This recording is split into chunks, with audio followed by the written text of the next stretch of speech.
வணக்கம் மகளே, நான் தான் உங்க மாலக்காடு பையன் பேசுறேன். இன்னைக்கு பொங்கல். அனைவருக்கும் பொங்கல் திருநாள் நல்வாழ்த்துக்கள். மாயிலையும் பிரமாணையும் நம்ம எடுத்துகிட்டு சரி நம்ம வீட்டில் பொங்கல் கொண்டாடினாங்க. அதுக்காக அது ஒரு சின்னதாக ஒரு வீடியோ எடுத்தாங்கலாம் பாருங்கள். வீட்டில் அது கிராம சைடும் நல்லா இருக்கும். வரட்டியெல்லாம் வச்சுட்டு நல்லபடியாக பொங்கல் கொண்டாடுவோம். அந்த பச்சரிசி பொங்கல் அம்மா பாருங்கள் எவ்வளோ அற்புதமாக பொங்கல் வைக்கிறாங்க. என்னுடைய அம்மா அவங்க தான். அவங்களுக்கு ஒரு வாழ்த்துக்கள் தெரிவித்துங்க. அதே போல் எவ்வளோ நம்ம வீட்டில் இதான் செஞ்சாங்க, இந்த பலகாரம்லாம் செஞ்சாங்க. பொங்கலுக்கு உங்களுக்கு பிடிச்சிருந்தா பாருங்கள், பிடிச்சிருந்தா ஒரு லைக் மட்டும் பண்ணிவிட்டு போங்க.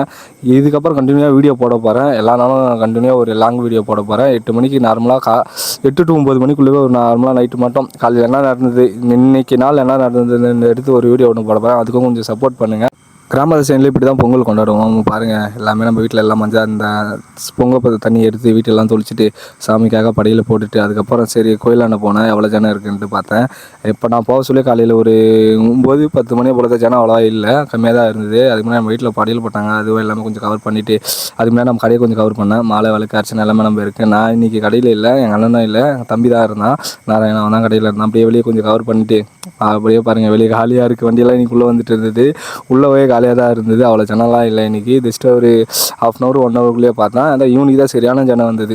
நான் இப்போ எடுத்து போட்ட வீடியோ காலையில் எடுத்த வீடியோ இது சரிங்களா. பொங்கலுக்கு காலையில் எடுத்த வீடியோ சரியான காலியாக தான் இருந்தது. ஜனம் அவ்வளோ இல்லை. இதுக்கப்புறம் லைவ் வீடியோ வந்து போடுவேன். அதுக்கப்புறம் டெய்லியும் ஒரு அப்டேட் வந்துகிட்டே இருக்கும். இந்த நாளில் என்ன நடக்குதுன்ட்டு டெய்லியும் அப்டேட் பண்ண போகிறோம். அதுக்கும் கொஞ்சம் சப்போர்ட் பண்ணுங்கள். அது பாருங்கள் வெளியே எவ்வளோ காலியாக இருக்குன்ட்டு. ஜனமே எவ்வளோக்கே தெரியாமல் உள்ளே தான் இருந்தது. எல்லாமே சாமிக்கு அர்ச்சனை பண்ணாங்க, மாலம் போட்டாங்க, எல்லாமே இருந்தது.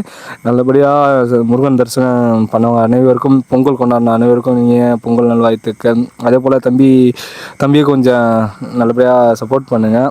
அதே பாருங்கள் வெளியே எவ்வளோ காலியாக இருக்குது. நம்ம சிறுவாபுரி கோவில் பற்றி நிறைய வீடியோ இதுக்கப்புறம் இந்த இயர்லேருந்து போகிறதுக்கு முடிவு பண்ணி வச்சுருக்கேன். பொங்கல் முடிஞ்சிலேருந்து அதுக்காக பொங்கல் அப்டேட்டுக்காக பொங்கல் வீட்டில் என்னென்ன கொண்டாடலாம் அது மத்தியும் போடுறேன். அப்படியே பாருங்கள் காலியாக தான் இருக்குது. ஃபுல்லாகவே வீடியோ எடுத்துகிட்டு உங்களுக்காக அப்லோட் பண்ணுறேன். உங்களுக்காக மட்டும் நீங்கள் பண்ண வேண்டிய விஷயம் தம்பிக்கு சப்போர்ட் பண்ணி மேற்கொண்டு அதிகமாக பாருங்கள்.